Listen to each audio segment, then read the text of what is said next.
തട്ടിക്കളയുന്നില്ല. ആ രീതിയിൽ ജീവിക്കുന്ന മുജാഹിദുകളുടെ മനസ്സ് വിഷമിപ്പിക്കാൻ വേണ്ടിയിട്ട് സ്ഥിരം ലേഖനങ്ങൾ. ഒരു കാര്യം നിങ്ങൾ മനസ്സിലായിക്കോളിൻ, ഇതുകൊണ്ടൊന്നും ഒരാളും പതറിപ്പോകരുത്.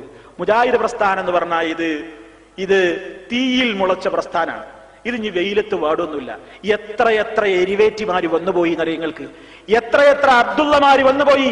ഇസ്ലാമിക ചരിത്രം നിങ്ങളെടുത്ത് പരിശോധിച്ചു നോക്ക്.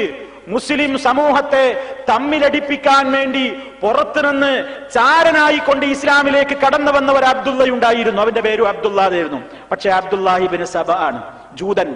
ഒരു ജൂതൻ വേഷം മാറിയിട്ട് ഇസ്ലാമിലേക്ക് കടന്നു വന്നു. അവനാണ് ഷിയായിസത്തിന്റെ ശില്പി. അവനാണ് അങ്ങനെ ഷിയായിസം ഉണ്ടാക്കി. അങ്ങനെ ചാരപ്പണികളെടുത്ത് സ്വഹാബത്തിനെ തമ്മിലടിപ്പിച്ചു ആ അബ്ദുള്ള എന്ന ചാരൻ. അത്തരത്തിലുള്ള പേരുള്ള ചാരന്മാര് ഇംഗ്ലീഷിലെ 3 അക്ഷരങ്ങൾ തലക്ക് ചേർത്തുകൊണ്ട് ഇനിയും രംഗത്തുണ്ടാകും. പല രൂപത്തിലുള്ള ആളുകളും ഉണ്ടാകും. മുജാഹിദ് പ്രസ്ഥാനത്തിൽ പലതുമുണ്ട് എന്ന് വരുത്തി തീർത്ത് നമ്മുടെ ഒരേ രൂപത്തിൽ ജീവിക്കുന്ന പ്രബോധകന്മാരെയും പ്രഭാഷകന്മാരെയും പണ്ഡിതന്മാരെയും അവര് ശിർക്കിലേക്ക് വിളിക്കുന്നു, അന്ധവിശ്വാസത്തിലേക്ക് വിളിച്ചു കൊണ്ടുപോകുന്നു എന്ന് പറയുന്ന ആളുകളുണ്ട്. ശരിക്കും മനസ്സിലാക്കിക്കോളിൻ. അഹ്ലൻ റമളാൻ എന്ന് പറഞ്ഞിരുന്നാൽ പോരാ, പരിശുദ്ധ റമളാൻ വരുന്നതിന്റെ മുമ്പേ മനസ്സൊന്ന് ക്ലിയർ ആക്കണം. അത്തരക്കാരൊക്കെ ആരാനെ കുറിച്ച് ഇല്ലാത്തത് പറഞ്ഞിട്ടല്ല നോമ്പിനെ സ്വീകരിക്കേണ്ടത്. പരിശുദ്ധമായ മാസമാ വരാൻ പോകുന്നത്. എന്തിനാ ഒരു കൂട്ടരെ കുറിച്ച് ഇല്ലാത്തത് പറയുന്നത്? മുജാഹിദ് പ്രസ്ഥാനം നവോത്ഥാനത്തിൽ നിന്ന് നവയാഥാസ്ഥികതയിലേക്ക് എന്നാണ് ചില ആൾക്കാർ വലിയ ഒലക്കമുക്കി ലേഖനം എഴുതുന്നത്. നിങ്ങളൊന്ന് ആലോചിച്ച് നോക്കണം. മുജാഹിദ് പ്രസ്ഥാനം എവിടെയാ പണ്ട് പറഞ്ഞതിൽ നിന്ന് മാറിയത്? ഇതെല്ലാവരും പഠിച്ചോളിൻ. മുജാഹിദ് പ്രസ്ഥാനത്തിൽപ്പെട്ട അതിലേക്ക് അനുഭാവമുള്ള ആളുകളെ മനസ്സ് മടുപ്പിച്ച് ഇതിൽ നിന്ന് പിന്തിരിപ്പിക്കാമെന്ന് ആരെങ്കിലും സ്വപ്നം കാണുന്നുവെങ്കിൽ പ്രിയ സഹോദരന്മാരെ, ആ പകൽ സ്വപ്നം വെറുതെ അങ്ങ് നിർത്തിവെക്കലാണ് നല്ലത്. ഒരൊറ്റ മുജാഹിദിനും ഒരു പകർച്ച ഉണ്ടാവില്ല. കാരണം എന്താ അറിയോ? മുജാഹിദ് പ്രസ്ഥാനം ഏത് വിഷയത്തിലും അതിന്റെ പണ്ട് കാലത്തുള്ള പണ്ഡിതന്മാരെന്താണോ പറഞ്ഞ് അന്നെ ഇപ്പോഴും പറയുന്നത്. ഖുർആനിലും ഹദീസിലും ഉള്ള നിയമങ്ങൾ പറഞ്ഞ പണ്ഡിത സംഘടനയാണ് കേരള ജംഇയ്യത്തുൽ ഉലമ. ഈ കേരള ജംഇയ്യത്തുൽ ഉലമ എന്ന് പറയുന്ന പണ്ഡിത സംഘടനക്ക് അത് മാത്രമല്ല പേരുള്ളത്, അത് രജിസ്റ്റർ ചെയ്യുമ്പോൾ തന്നെ അതിന്റെ കൂടെ ഒരു വാലുണ്ട്. എന്താ? കേരള ജംഇയ്യത്തുൽ ഉലമ അഹ്ലുസുന്നത്തി വൽ ജമാഅ. അഹ്ലുസുന്നത്തി വൽ ജമാഅത്താണ്. പരിശുദ്ധ ഖുർആൻ, നബി സല്ലല്ലാഹു അലൈഹി വസല്ലമിന്റെ ഹദീസുകൾ, അതിലനുസരിച്ചുള്ള വിഷയങ്ങളെ പറഞ്ഞിട്ടുള്ളൂ. അത് ജിന്നിന്റെ പ്രശ്നമാണെങ്കിൽ ഇപ്പൊ ചില ആൾക്കാർ പോണു ജിന്ന് പോണുണ്ടോ, അവൻ ജിന്നൂരിയാണ്, മറ്റോനാണ്, ഓരോരുത്തരെ പരിഹസിക്കുക. എന്താ സഹോദര? ജിന്ന്, സിഹിർ, മന്ത്രം, റുഖിയ ശർഇയ്യ എന്ന പേരിലുള്ള മന്ത്രം, ഇതൊക്കെ പ്രിയമുള്ളവരെ മുജാഹിദ് പ്രസ്ഥാനത്തിന്റെ നാളിതുവരെയുള്ള ഒരു മാറ്റവും സംഭവിച്ചിട്ടില്ല. കെ.എം. മൗലവിയുടെ ഫത്വ എന്ന പുസ്തകം എടുത്ത് പരിശോധിച്ചു നോക്കൂ. നമ്മുടെ നാട്ടിലെ യുവതക്കാരല്ലേ അത് പ്രസിദ്ധീകരിച്ചിട്ടുള്ളത്. കെ.എം. മൗലവിയുടെ ഫത്വയിൽ ജിന്ന് ബാധിച്ചിട്ടുണ്ടെന്ന് അങ്ങനെ കരുതപ്പെടുന്ന ആളുകൾക്കുള്ള മന്ത്രത്തെക്കുറിച്ച് പറഞ്ഞിട്ടില്ലേ? ജിന്ന് ശരീരത്തിൽ ബാധിക്കും എന്നത് പുതിയ വിശ്വാസമാണ് പോലും, ചില ചെറുപ്പക്കാരുടെ കുട്ടിമൊല്ലമാരുടെ വിശ്വാസമാണ് പോലും എന്ന് ഒരു എരിവേറ്റിക്കാരൻ എഴുതിവിട്ടാൽ സത്യം സത്യമല്ലാതാകുമോ? പ്രിയമുള്ളവരെ, ഒരിക്കലും അതിലൊന്നും ആരും വഞ്ചിതരാവും എന്ന് ഒരാളും സ്വപ്നം കാണേണ്ടതില്ല.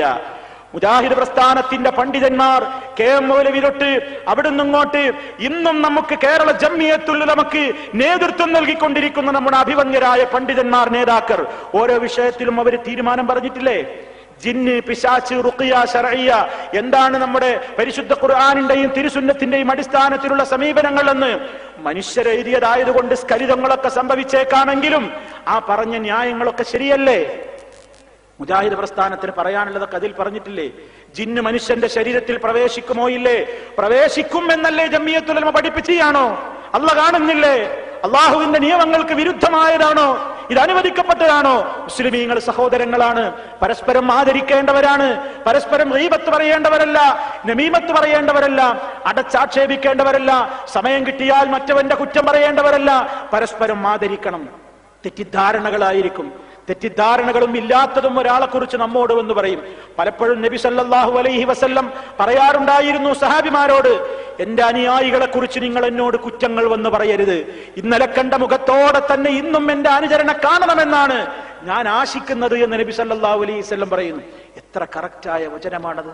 ഇന്നലെ കണ്ട അതേ മുഖത്തോടെ എനിക്ക് എന്റെ അനുചരണ ഇന്നും കാണാൻ കഴിയണം എന്ന് പറഞ്ഞാൽ, ഇന്നലെ സ്നേഹത്തോടെ പിരിഞ്ഞ ആളെ ഇന്ന് കാണുമ്പോ എനിക്ക് വെറുപ്പ.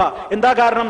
ഇടയിൽ ഒരുത്തൻ പണിയെടുത്തു, അവനെക്കുറിച്ച് എന്നോട് ഇല്ലാത്തത് പറഞ്ഞു, ഞാനത് വിശ്വസിച്ചു. പാടില്ല, പാടില്ല. വളരെ ശ്രദ്ധിക്കണം. പരസ്പര ബന്ധങ്ങൾ വളരെയേറെ പ്രാധാന്യമർഹിക്കുന്നവയാണ്. നമ്മുടെ ആദർശത്തിന്റെ തനിമ അതിലൂടെ ചോർന്നു പോകും. അതുകൊണ്ട് കൃത്യമായി ഇസ്ലാമികമായ ആദർശത്തിന്റെ മാർഗത്തിൽ അടിയുറച്ചു നിന്നുകൊണ്ട് ഈ വരുന്ന റമദാനിനെ സ്വീകരിക്കുക. ഫിത്നയുടെയും ഫസാദിന്റെയും പ്രചാരകന്മാരെ പ്രമാണങ്ങൾ ഉദ്ധരിച്ചുകൊണ്ട് നേരിടണം, പ്രമാണങ്ങൾ ഉദ്ധരിച്ചുകൊണ്ട് നേരിടണം, പ്രമാണങ്ങൾ ഉദ്ധരിച്ചുകൊണ്ട് നേരിടണം. അവരുടെ എല്ലാ ചതികളും വഞ്ചനകളും തകർന്ന് തരിപ്പണമാകും, യാതൊരു സംശയവുമില്ല. അതുകൊണ്ട് ഒരാളെ മനസ്സിലൊരു വിഷമവും തോന്നണ്ട. ചിലപ്പോ ചില ആൾക്കാർ പറയും, എന്തല്ലേ, എന്താ ഇപ്പോഴത്തേക്ക് അവസ്ഥ, ഒന്നും പറയല്ല. തോന്നരുത്, തോന്നരുത്, ഒന്നും സംഭവിച്ചിട്ടില്ല.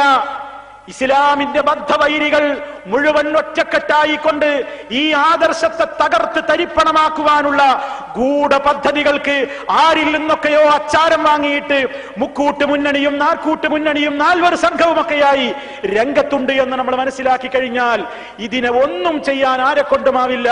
വലില്ലാഹിൽ ഇസ്സത്തു വലിറസൂലിഹി വലിൽ മുഅ്മിനീന വലാകിന്നൽ മുനാഫിഖീന ലാ യഅലമൂൻ.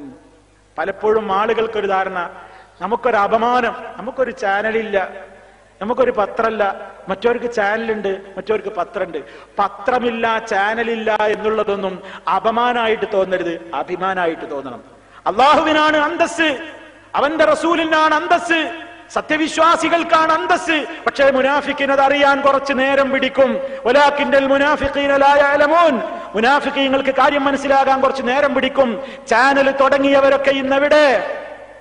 ചാനൽ തുടങ്ങിയ ഒരു കൂട്ടര് എന്നിട്ട് പരസ്പരം പോരാണ്, കാണിക്കാൻ പറ്റാത്തതാണ് കാണിക്കുന്നത്, തങ്ങന്മാരാണ് അതിന് നേതൃത്വം കൊടുക്കുന്നത്.